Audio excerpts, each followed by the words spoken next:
In this summit, you've heard from doctors and students and other professionals in their respective medical fields. And I am none of those things. I'm just a programmer in the digital marketing industry. So some of you might be thinking, Tessa, what are your credentials that makes you qualified to talk about autism? This is an autistic child. And this child grew up to become an autistic adult. Autism is a lifelong condition. I've had it since birth. My credentials are 32 years of first-hand experience. Compared to a BCBA who has a minimum of 6 to 8 years of studying children like me, or a parent who might be learning about it for the first time with their 2-year-old. Neither of those archetypes know what it feels like to be autistic. They only observe it. I experience it every single moment of every single day. But Tessa, you don't look autistic. I know, and it's not a compliment when you say that. I don't look autistic right now because I'm masking. I'm reading from a script I wrote, word for word, right here in front of me.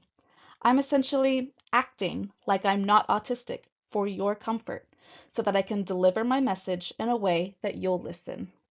So when you say that to an autistic person, you're praising me for being disingenuous, inauthentic, a fake. You're telling me that you like my portrayal of you. But let me ask you, what do you think autism looks like if not me? Because I think I know. When I collected these photos, I didn't search for photos of autistic people. This is a mother with Down syndrome. She might also be autistic, but not the physical features you're looking at. The almond eyes, that's caused by Downs, not autism. That boy here, he has cerebral palsy. The physical features you're looking at with him are his arms, the weak muscle tone, and his difficulty with maintaining posture. All of that is caused by his cerebral palsy, not autism, though he might also be autistic. And this other boy here, he's actually a boy right here in Allegheny County. He doesn't look autistic either. He's just non-speaking and uses his device here to communicate. He might be autistic too. Autism does not have any physical features. Autism can look like anyone, and anyone can look autistic. About 2% of the adults in the United States have an ASD diagnosis. And this is actually about the same for children. Of those children with an ASD diagnosis, up to 30% of them are non-speaking, meaning they don't use mouth words to communicate. Of those children with an ASD diagnosis, 38% of them have an intellectual disability, meaning they have an IQ that's near or below 70 and struggle with adaptive skills. But look at those numbers. Really look at them.